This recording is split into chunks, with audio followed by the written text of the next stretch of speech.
Same here. All right. What's up, bro? Yes.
Good morning. This is the investigations presentation. I want to thank you all for coming out. I know it's cold. Hopefully everybody got a donut, something to drink. We are just going to go over how we conduct investigations. We'll give you a few hypotheticals about some cases that we worked on, and we will answer any questions you have when we finish. If we have enough time, there will be a quiz at the end. Where I have some questions where you can kind of guess based on the scenario or the questions that we have. And that'll be end up. We're gonna try, we got a lot of information. We're gonna try to cram it into an hour. So bear with us. If you can hold your questions to the end, we will open up at some point during the presentation close to the end while I'm doing the hypotheticals. I'll ask you about questions and you can answer at that time. So I'm Investigator Cook. With the DC Board of Ethics and Government Accountability. We're just gonna go around and introduce ourselves. Good morning, everyone. Please let me know if you can't hear me and I'll get the microphone, but I don't want to. So just let me know if you can't hear me and I'll speak a little louder. My name is Tahja Reid. I'm an investigator and I've been here for about a year now. My name is Rhoda Glasgow. I have been an investigator here for about a year now. And I'm investigator Ileana Corrales, and I've been an investigator here for about 9 years now. So we're gonna split up the slides, so that gives a chance for everybody to talk. I'm actually testing a couple of the new people today to see how well they do in presentation. So we're gonna let Ms. Glasgow start, then Ms. Reid will take over, and then I will finish it up. So, BEGA overview. BEGA has jurisdiction over approximately 35,000 district employees, which includes elected officials, legislative and executive branch employees, and members of its independent board and commissions. We investigate rules on standards of conduct based on provisions of the District Personnel Manual, the DPM, Chapter 18 concerning district government employees and public officials. We also coordinate with OIG, OAG, MPD, USAO, and the FBI. So what are common violations that we investigate?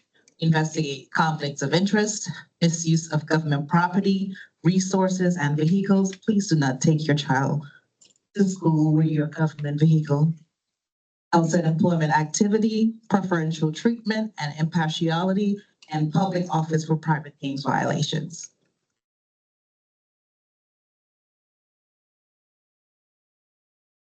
And things that are outside of our jurisdictions are personnel-related matters, hostile work environment and harassment, retaliation, only if the action happened in response to the complaint being filed by the OAG.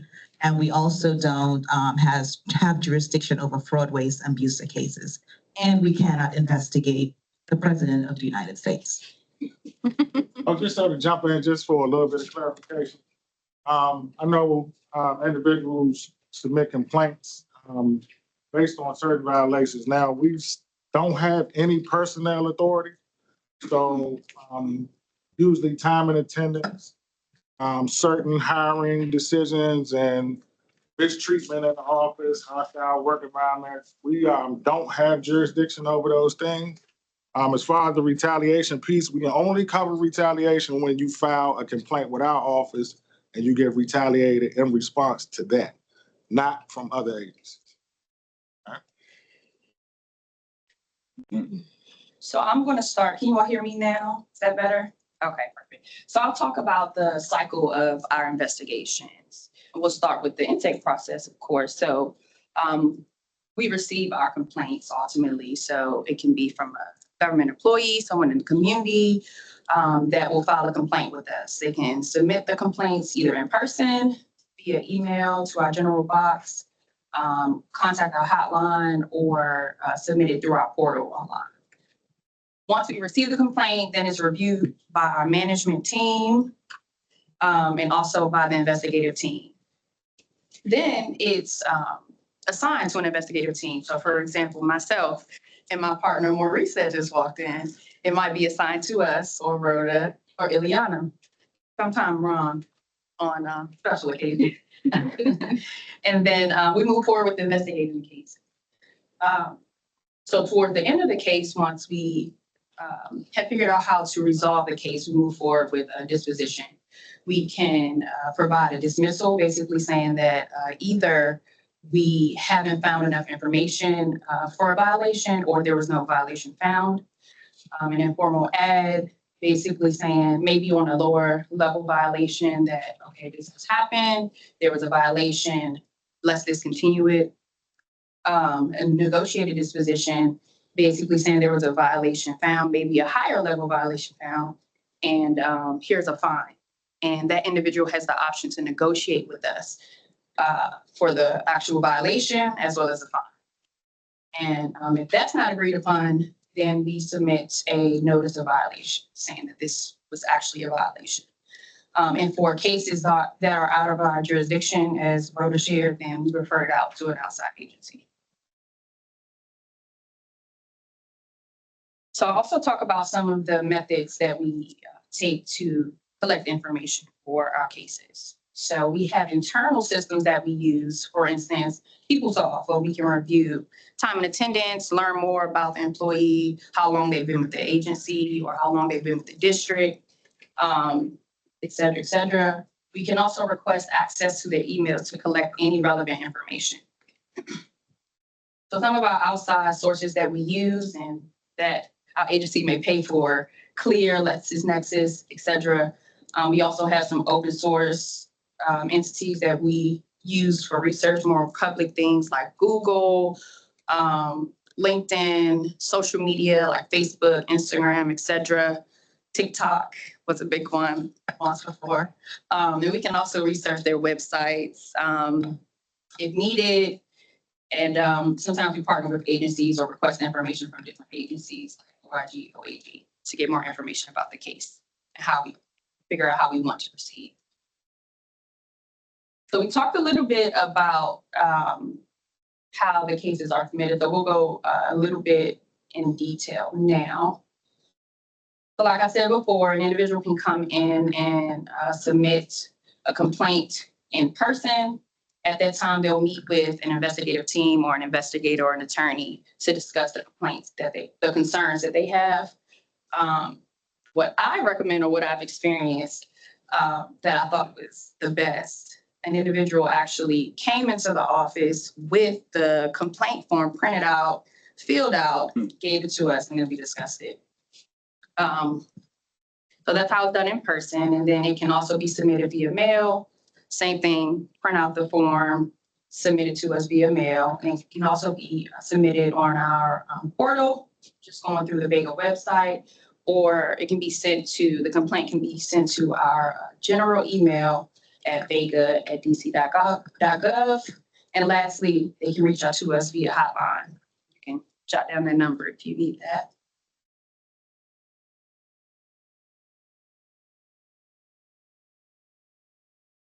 And here are a few examples of our different cases. So we have formal cases, which are allegations where we receive a sworn complaint with it, or a referral from an outside government law enforcement agency that has some type of finding. And with cases like that, our director presents it to the board within 14 days of receiving. Next, we have the preliminary cases, which are ones that we as an investigative team normally investigate. Those are ones that we've mainly been talking about. And lastly, the regulatory cases, in which we have individuals in our office that specifically review those cases, and that's our financial disclosure statements and our lobbyists.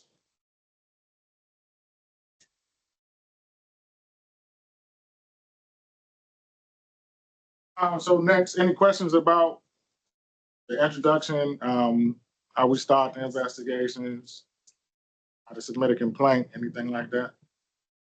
Questions from anybody yet? Well, I expect not to see anybody in here that's in trouble for ethics violation at any point. No question? Okay, good. Shoot. Can you just touch on whether the complaints are confidential or not when they are submitted? All complaints are confidential. You actually have a choice. When you submit it online, you can submit it anonymously if you want.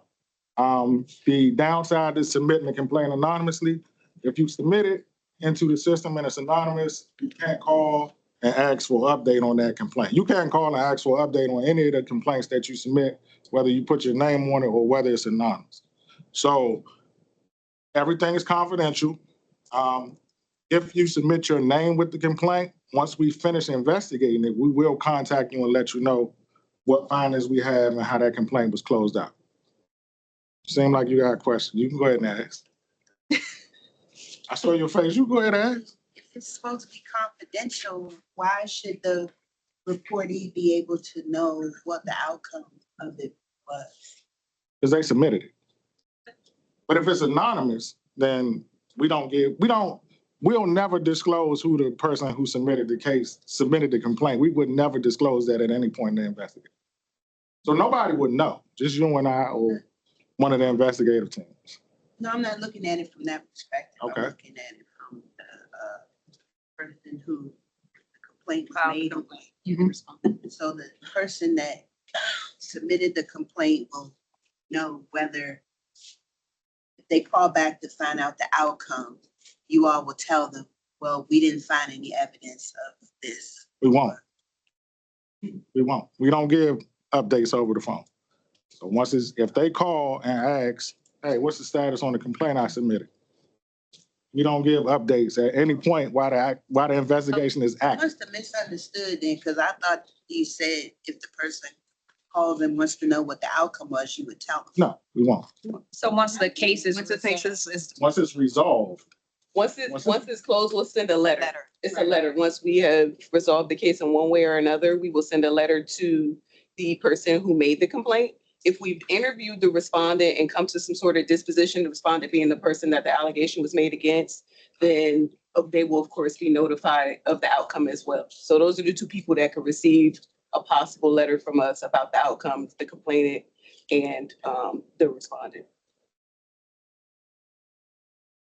They won't know like what we found. Like we'll just say thank you for referring it. It's been closed. And that's if it's a dismissal. If it's dismissed, we'll say it was dismissed. Tahja talked about the reasons why it might be dismissed. We didn't find any evidence, or we reviewed the evidence and there was no violation. And it would be just a brief letter, 2 or 3 paragraphs to the person who submitted the complaint, explaining that we dismissed it. But if we came to some sort of disposition, we would send another brief letter saying we came to a disposition in this matter, but it doesn't give details. But it could be a public disposition that's available on our website. you still look like you're concerned. Go ahead and let it out. Okay, You got time. Come Talk on. later. Sure. Yeah. So, Thank you. no problem. So, to determine the need for investigation after the complaint is submitted, like they said earlier, once the complaints come in, we have a weekly meeting. We discuss all the complaints that come in. We discuss all of the violations, determine if it's actually a violation of the code of conduct or a potential violation of the code of conduct. Some complaints that come in don't have any merit, and we will dismiss those appropriately. Goes through an attorney advisor and investigative review.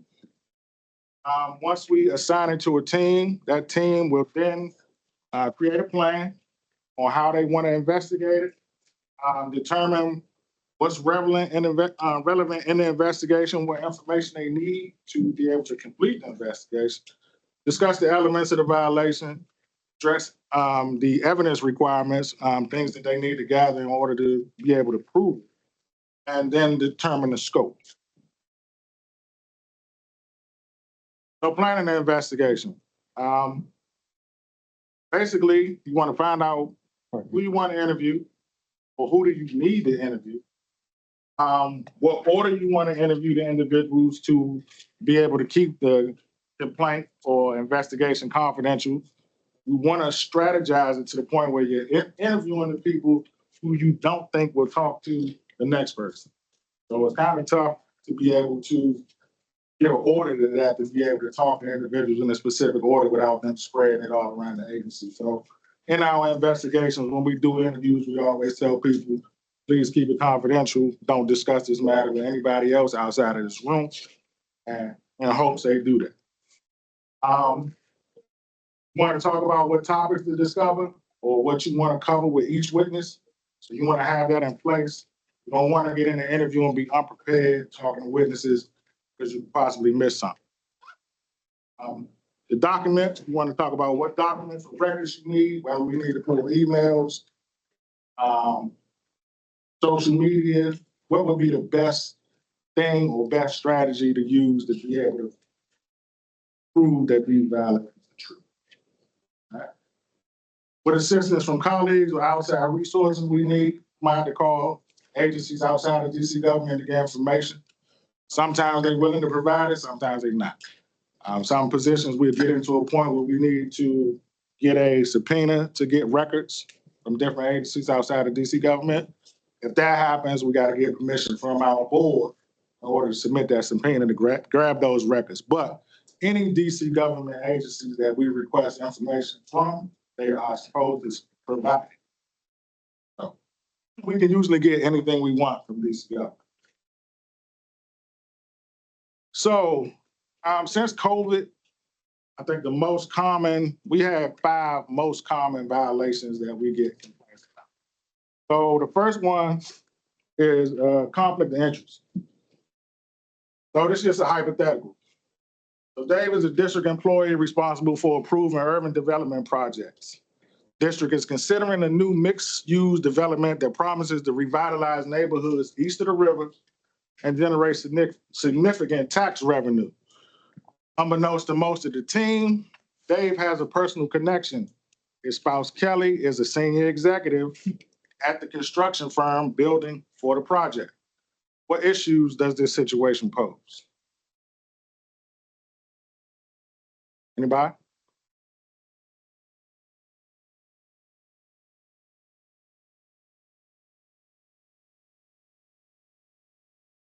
Okay, so the proposal review will be the first point in this hypothetical. The review, as the council reviews development proposal, Dave is excited about the potential benefits for the community, but knows that his spouse would profit directly from the project's approval. The ethical dilemma in all of this, during the discussion, Dave realized he must decide whether to disclose his spouse's involvement. He fears that doing so, if he tells them that his wife is the project director, if he does this, this could possibly lead up to those neighborhoods not getting revitalized, which is something that he really wants to happen, despite his wife being in a position to benefit from it. So, seeking guidance. Concerned about the implication, Dave contacts BEGA for advice. Now, the wheels are already turning, so he kind of already in a bad situation. Maybe he should have thought about it up front and contacted BEGA for advice prior to, or spoken, took an opportunity to speak to somebody in the agency who would have gave him some advice about it before he decided to allow, not disclose that his wife is involved as one of the building firms. So he calls OGE. He'll call, ask for advice. We'll set him up with one of the attorneys. They'll give him advice on the situation. Maybe he discloses that it's already in progress. Maybe he doesn't. Don't know. So he'll get that information. And usually the outcome in all of this, ultimately Dave decides to disclose his relationship with Kelly during the meeting. He recuses himself from the vote, allowing the remaining members who submitted proposals to compete without any bias. While the project is approved, Dave's decision reinforces the importance of ethical governance and trust in public office. Anybody have any questions about this?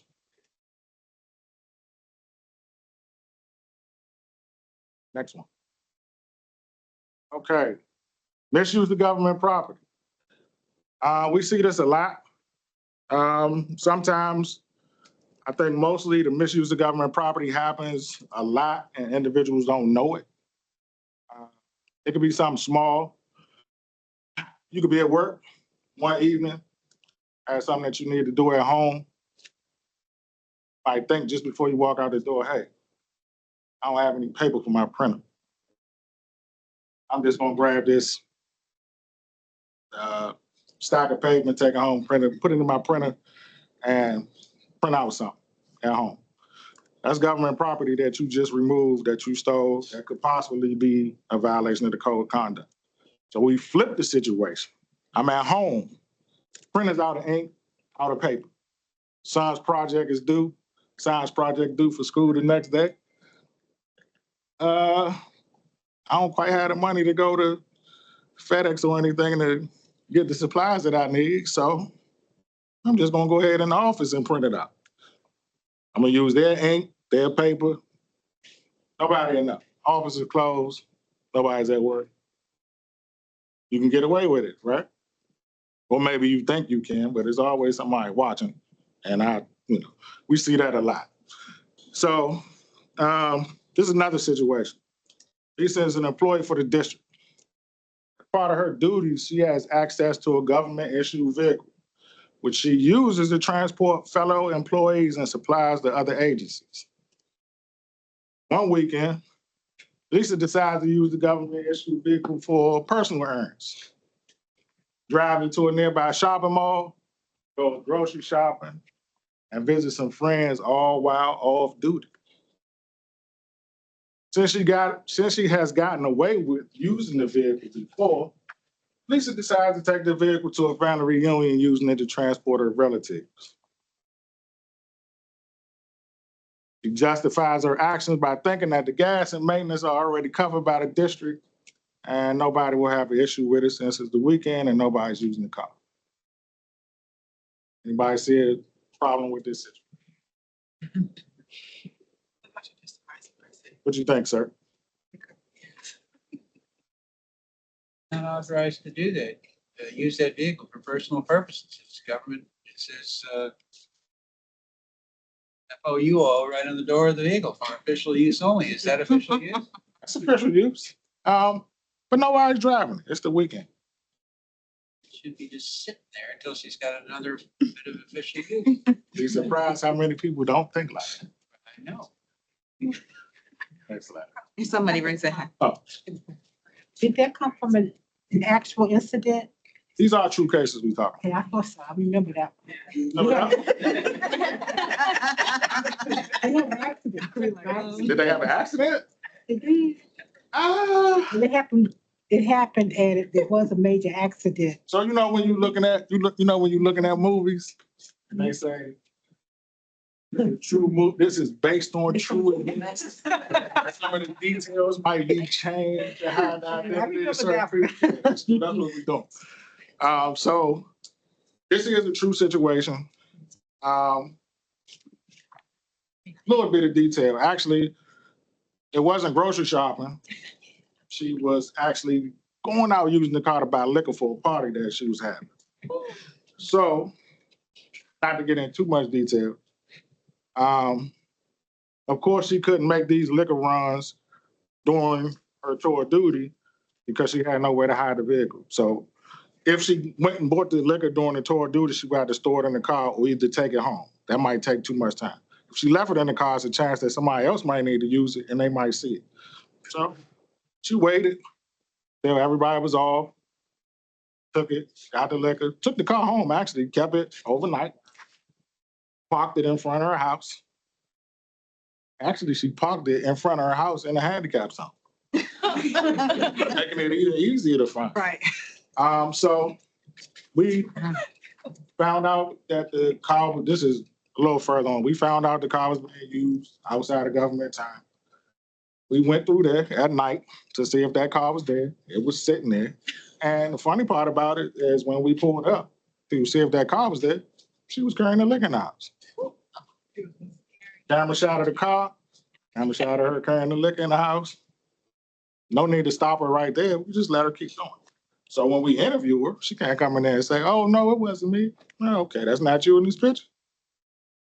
Whole story changed. So yeah, it happened. Okay, so as you can see, it's only 3 of us. It's only 3 investigators. We find out a lot of stuff, and it's because it's 4 investigators. I'm sorry, 4 of us. So we find out a lot of stuff, mainly because people in agencies, they tell on people all the time. So in this situation, they just say court in the act. A fellow government employee spots the government vehicle Lisa is driving in the mall parking lot. He knows the tag number because he works at the same agency with her. So he's used the car before, so he recognizes it. He reports the sighting in BEGA without talking to anybody at the agency about it.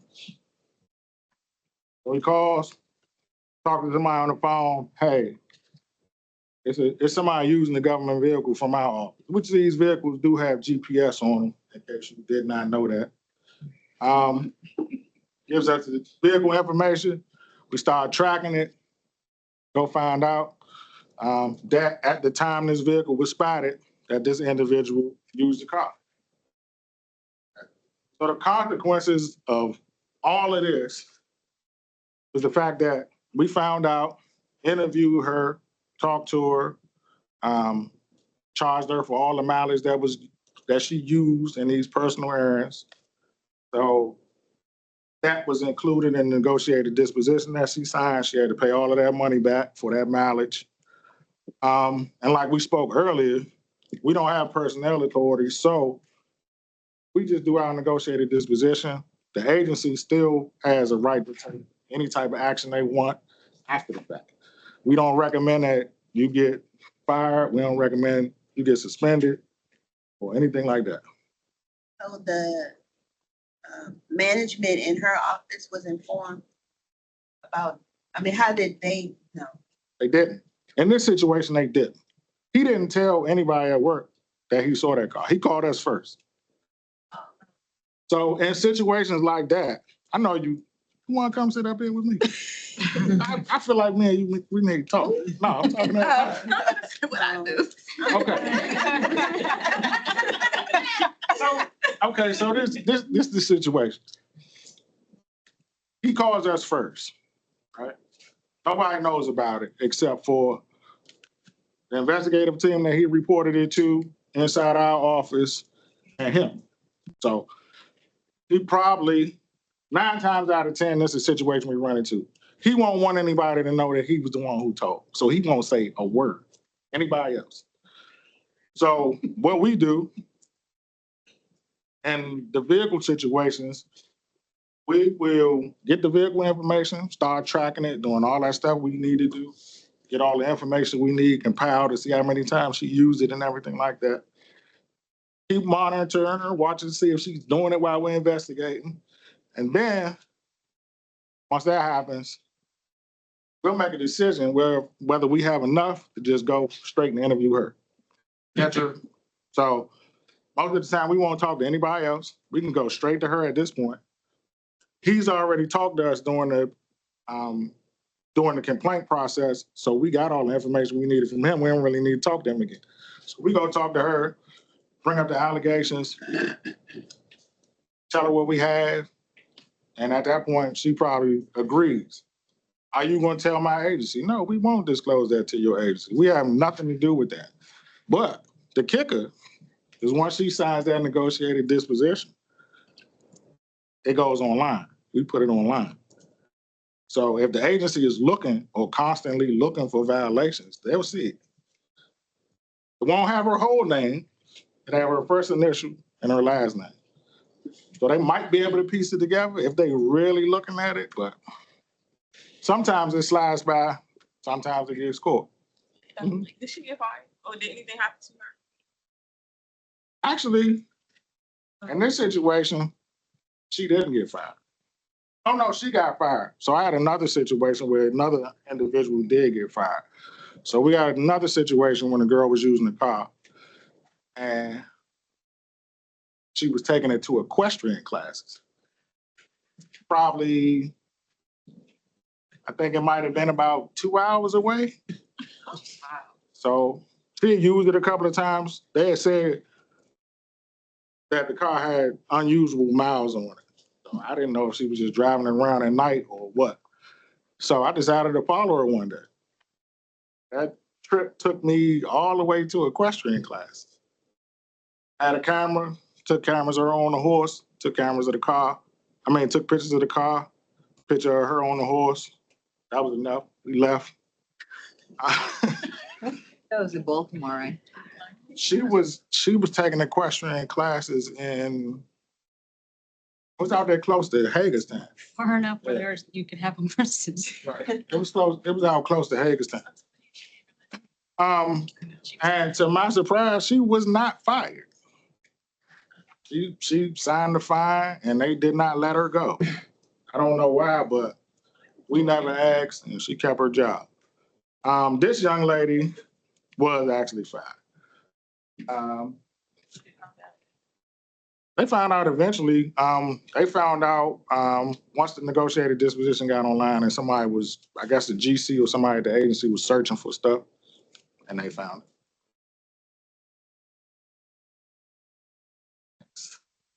Outside employment activity. Oh, any questions about the misuse of government? Go ahead. My question, so it says that she was fined. And, I see that a lot when I read some of the dispositions. Like, how do you guys determine, do you guys just like look at the totality of the circumstances, or like, how do you guys determine like what, like what an appropriate fine is for a certain situation? Like, what are some of the criteria that you guys look to issue a fine? So in this situation, we did it specifically on mileage. Okay.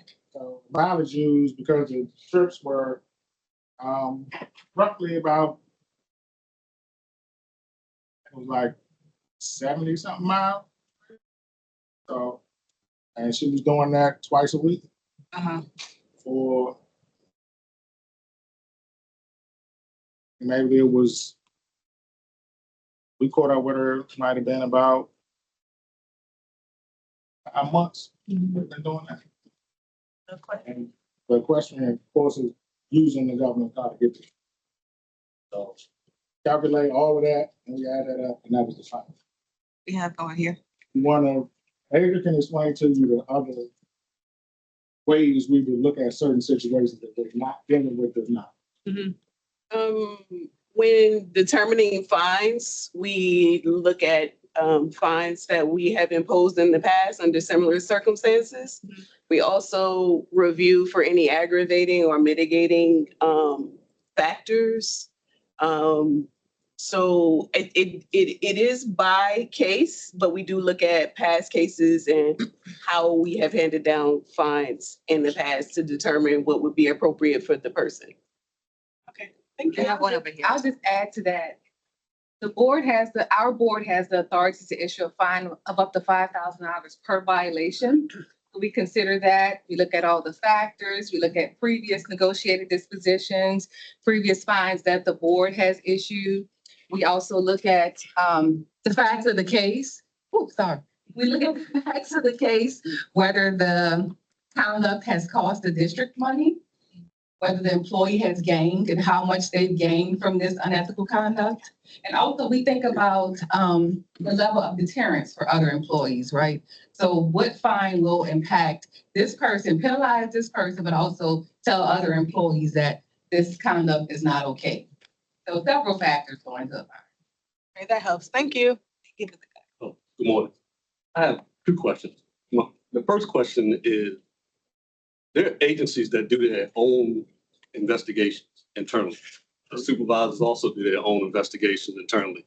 And there are instances such as this with the misuse of the vehicle where investigations are conducted, they take disciplinary action when they find out. Is that something that agency should contact you even though they did their own investigation? Yes, yes. They should, but they don't always do that. That's why I'm here. If you're here and there are ethical implications to what you're investigating, you should refer it to us as soon as possible. You can continue your personnel investigation, but you should send us whatever information you have, tell us who you've talked to, provide us with the interviews and all of that stuff so that we can start the ethics investigation. And actually, we prefer that you refer to us at the on-site so that evidence doesn't get tampered with or destroyed, witnesses don't disappear, the respondent doesn't disappear. So if you could, if possible, if you could refer it to us at the on-site, that's the best. But that would be a conflict of the other investigation, right? What's the other investigation? Well, I do internal investigation for my agency. Why would it be a conflict? Well, I'll tell you why. Well, not a conflict. I'm doing an investigation and then I'm going to bring another agency to do an investigation. I would first, as I'm gathering evidence as you all, we would be doing duplicate work, right? But I would have better knowledge of my agency and the practices within the agency policies. So I feel that I could continue my investigation, provide you my outcomes and resolutions, and then you could then go toward take any action against that employee once I determined that it was actually true. So, and this goes to my second question. My second question is, when you all, I think Mr. Cook just described that you all don't tell the agency about what your findings are. Is that, did I misunderstand that? So just really a couple things. So with regard to talking to the agency. If the agency referred it to us, we will let them know the outcome of the investigation. We also oftentimes end up working with them so that there can be a continuous flow of information about, if they've started some investigation or something like that, what they have, who they've talked to. But we do want the information about the ethics violation as soon as possible, because the outcomes that we are ultimately trying to get to are different. Personnel investigation is separate from an ethics investigation. And so the things that we are looking for might be a little bit different. And we want to be able to start our investigation as soon as possible. And we would appreciate, like, in some cases, the personnel investigation is already concluded. So of course we know that we didn't get the information as soon as we could have, but we do appreciate reports when determinations have made. But whether or not the agency makes some sort of determination about personnel discipline, it's not going to necessarily impact our case. And it does not necessarily mean that there will be some sort of outcome on the ethics end. So it'll be parallel investigations. We are really adept at, having those good working relationships with agencies, usually like general counsel, HR people, maybe people like yourself who do personnel investigations that we would work with. And so there can definitely be parallel investigations that exist, and we can all, do our work in miracles at the same time. Can I have a follow-up question to that? Sure. The second part was about letting the other agency know that you're conducting an investigation, right? I think he described that you made a determination that you would find the employee or talk to the employee, but not the agency would have to find out on their own. Is that correct? I hear that correct? In instances where the agency is not the complainant, yes, they would have to find out on their own. So again, where's the partnership with the government agencies? As you are investigating an individual who's driving a car, you follow that person. You know that person is violating agency policies, district government policies, but yet you continue to do surveillance and allow that person to do it until you have enough information to find them guilty, but you're not letting that agency know that this act is still currently going on. How does that mesh? Well, So our investigation on that employee is still confidential at that point. So we would not let the agency or anyone know what's going on with our investigation. Again, it could affect the integrity of our investigation. So that's why we don't let anyone outside of this office know what's going on. And as far as letting the person go on and conduct a violation, that's not what happens 9 times out of 10. Usually, we only have to see the person using the car one time. We're able to get evidence of their prior acts in doing so. So our investigations really don't take over 60 to 90 days. So we do not allow employees to continue to violate the ethics rules. Now, when the agency does submit an ethics violation, again, we share that information when we have a disposition of our findings, the fine, negotiated dispositions, as well as board orders are posted on our website. We list those in our newsletter. We communicate those to our ethics counselors. So there is transparency and publication of what we do in our investigations as far as findings, but we do not reveal our internal processes to anyone. And just another quick comment as far as partnership, we do partner with other district government agencies in limited circumstances. We work with agencies, but it's important to remember that we're an independent agency and our rules are housed in the district personnel manual. So sometimes it feels like we are doing personnel stuff, but we're not.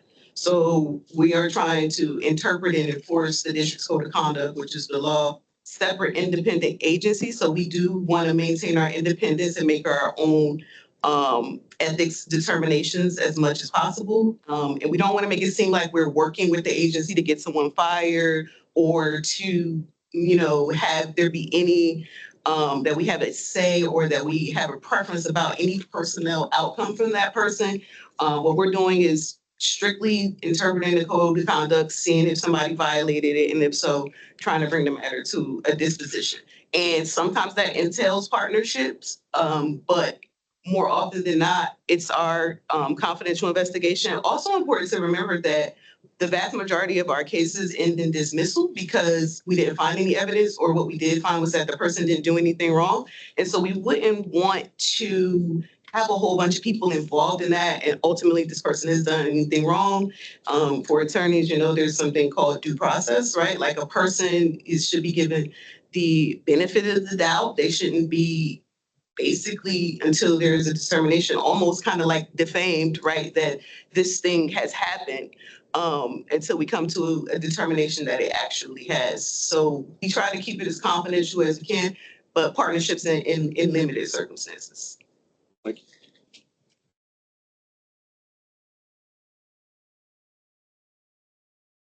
Pretty loud, it's okay. My question was, can BEGA issue a fine to somebody who has been removed based on a personnel investigation on the same issue? So let's say we have somebody using the government vehicle, they're driving around passengers who aren't related to their job, they've done something egregious, and the agency takes immediate action to remove them because they've been unsafe, they've gotten a driving ticket, whatever it is. Once they're removed, is it too late for BEGA to take action, or would they still try to investigate even though the person's no longer a DC employee? We can still investigate, as we can investigate anything that happened while the person was a district government employee. Even if they leave, what they did is still under our jurisdiction. So you can still find them? Yes. Interesting. Thanks. Other question? Mine's quick. You said that with the fines is $5,000 per infraction. So with this example, would each time they drove the car be a separate infraction? For this one, they did mileage, because for fleet share, there is a clear market value per mile when you use a fleet share. So usually in fleet share cases, we calculate by mile for the fine. So that essentially the thinking is that the district is then made whole. We would find the person the amount of the use. So you don't have a lot of infractions like you do. You would have like in a criminal case, like every time someone did something, there would be a separate charge. We do sometimes, but specifically for fleet share cases, we do that by mileage because that is more clear cut. But yes, in other instances, it could be, up to $5,000 per violation. Sometimes people only violate one rule. Sometimes they violate 2, 3. So it just depends. Okay, so the next we want to look at was outside employment. We've seen an influx of this since COVID. A lot of government workers were home 2 years. A lot of them decided they want to either open a business or get a second job. So we've seen an influx of outside employment. This was a situation. I just actually made this one up though. Keisha's administrative assistant for the district government's public health department.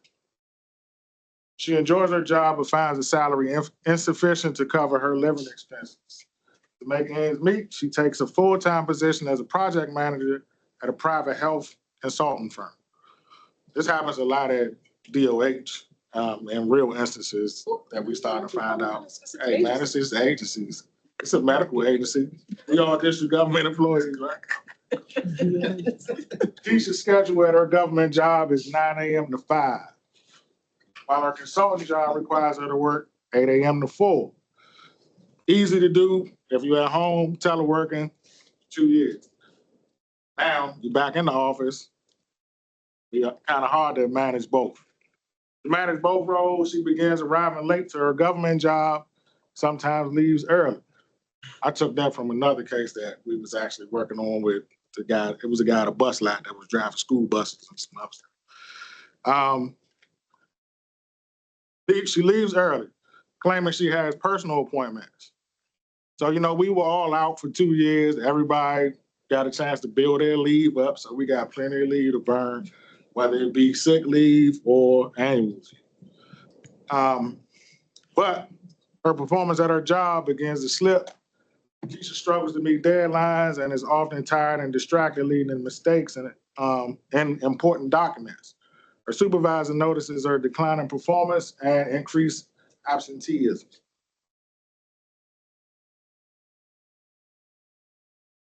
One day, Keisha's supervisor schedules a one-on-one meeting to discuss her performance. During the conversation, Keisha accidentally mentions a project she was working on at the consulting firm, raising suspicions about her dual employment. Concerned about the implications of Keisha's situation, her supervisor investigates further and discovers that her consultant job directly competes with the services offered by their agency.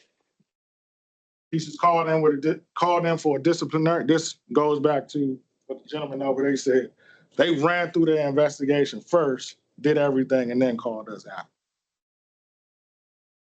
Keisha's called in for a disciplinary meeting with HR and her supervisor.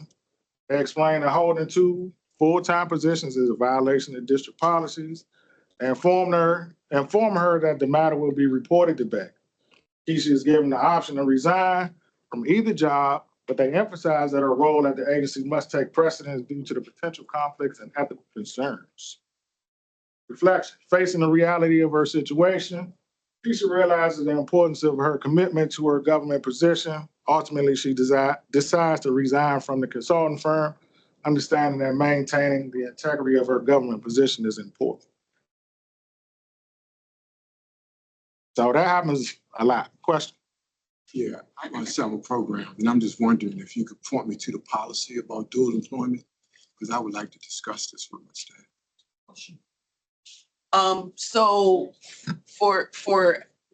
So there's outside employment and activity, right? That's having a second job, which you can do.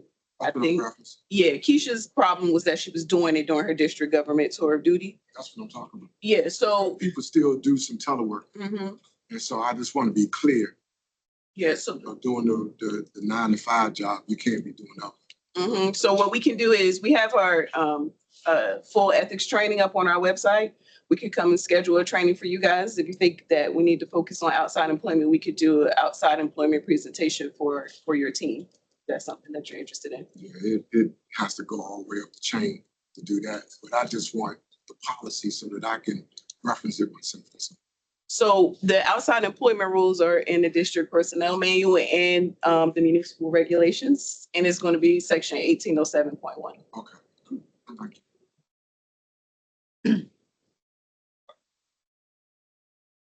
you. It's our old boss. So we ain't even gonna listen to his question, but go ahead. Do you have a way of determining if employees have other employment? Because I mean, we don't have any means of knowing that. We don't. Social media, word of mouth, FDS, they disclose it. Employment verifications, which we do. We don't really get a lot of those. We do. We'll just call up the job if we know, if we have a lead. Oh, he said if we don't know.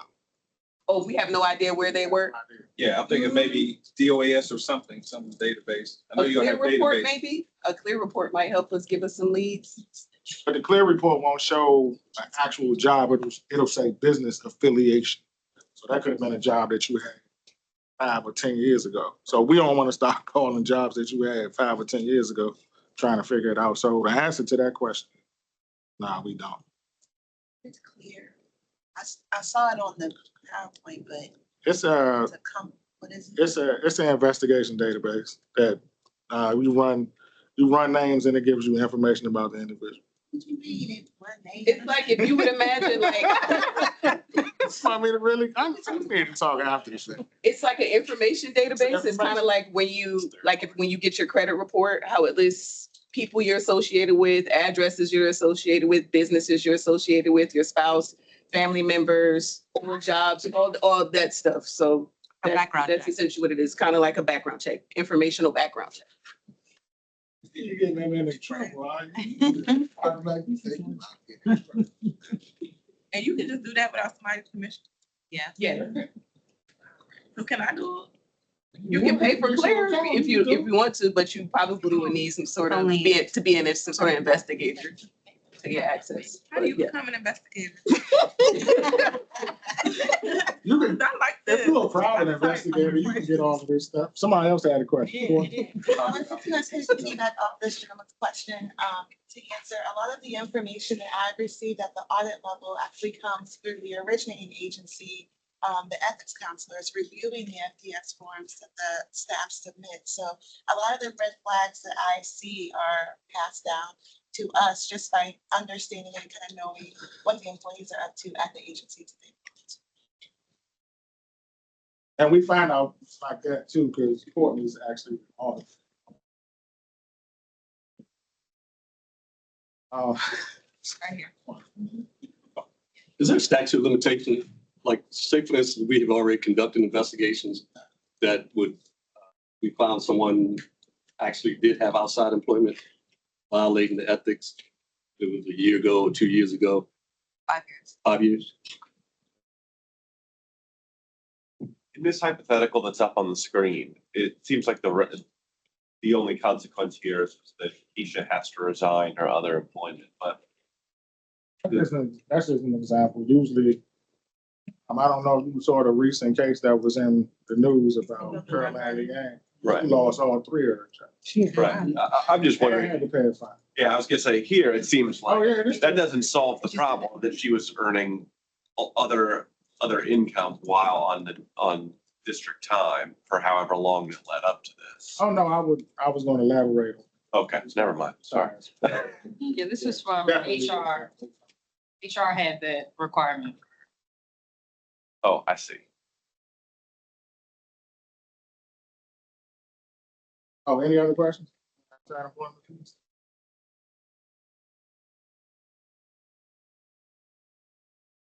Preferential treatment, won't elaborate too much. James is a procurement officer for municipal government. He's responsible for awarding contracts to vendors for various city projects. James has been working in his role for several years and is well respected within the district. James has a close friend, Mike, who owns a construction company. Over the years, they have maintained a strong friendship, often socializing outside of work. Mike's company specializes in public work projects, and James knows he can rely on him for quality work. When a significant infrastructure project arises, James oversees the bidding process.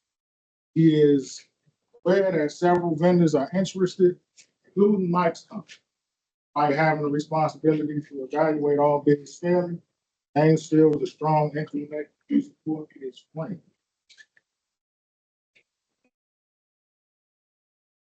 Regulating the process. During the evaluation, James intentionally overlooked some minor mistakes in Mike's proposal that would normally disqualify them. He also provides Mike with insider information about the project requirements, giving him an advantage over other bidders. So this is basically, we see this a lot. If you're in a position where you can give preferential treatment, we ask that, we just look at it like you should treat everybody the same. You shouldn't give anybody any preferential treatment regardless of the situation. Family member, friend, spouse, whatever. Because usually stuff like that, when him covering up these things, is bound to pop up. And there's always people standing in line to talk. So other vendors noticed the discrepancies in the evaluation process when the contract is awarded to Mike's company. Plaintiffs filed, and the city to the city's legislature. Investigation revealed that James had indeed given preferential treatment, violating the procurement policies in place. Consequences: James faces disciplinary action, which could include suspension or termination. At this board emphasizes the importance of impartiality and the need to uphold integrity of procurement. Usually in this situation, there's some jail time involved because that contract is going to hold a significant amount, maybe a couple of million, 5, 6, 7 million. So there will be some jail time involved in that too. And when you got to pay money back out of the trust. Restitution. Yeah, 4 minutes. No, tonight. And public office for private gain is the other out of the 5 most common things that we've seen lately. Any questions? You want me to read? I mean, I'm gonna get the slides out. We just come in. Session is over in 4 minutes. So if you're interested in becoming an investigator. I'll talk to you after this. So the enforcement actions, negotiated disposition, notice of violation, show cause hearing, informal admonition, and public censure.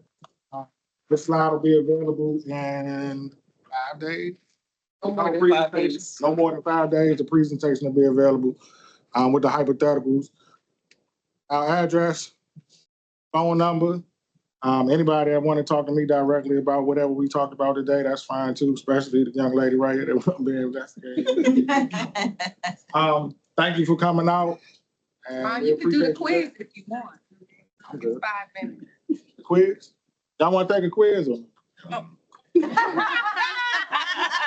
Sorry, quick question.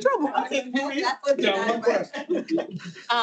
So is there any way, I know you said that you can, eventually you make things kind of public on the site, like you have like general descriptions.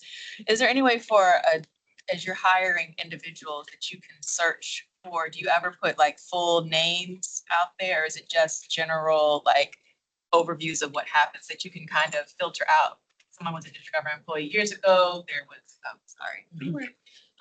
was a break in service there's no clear explanation for why there was this break in service and you're looking to hire them, but you really don't want to hire somebody who is involved in serious ethics violations. And since you don't tell the previous employer, you don't really go, any, database, any way to figure out if the person you're looking to hire might have previous ethics violations. So if we've issued a notice of, a negotiated disposition, that's going to have first initial, last name. But we do often in the fact section of that document talk about who the person is or was, like the job they did and their job duties and all of that stuff. So you can kind of make a determination about whether or not that is that person, previous agency, their job title, their job responsibilities, when they worked at that place. So you can pretty much figure out who they are most of the time. If we issue a notice of violation, and that's like the charging document that notifies our board that we want to have a full and adversarial hearing, that is published on our website in full. It's not redacted.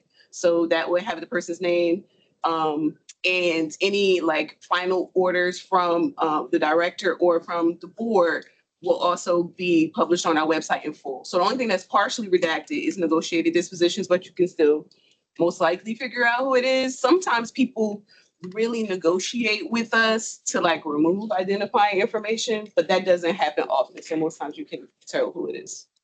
Oh, one thing to add to that, usually when we do, so at the hearings, when we announce the dispositions, sometimes it's press day. So the press get their hands on it, they gonna dig into it and they'll put out the story about it. So. But I've noticed that I've Googled somebody's name and I saw a negotiated disposition pop up. I mean, based off relation to the last name, it popped up. But I wasn't looking for that person, but it popped up because of the last name. I guess if agencies are doing any type of background check, they probably did see something. Thank you all. Thank you. Oh. Last. No, okay.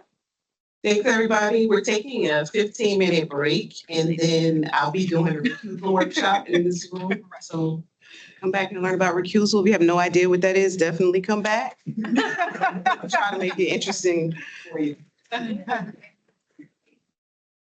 and remind.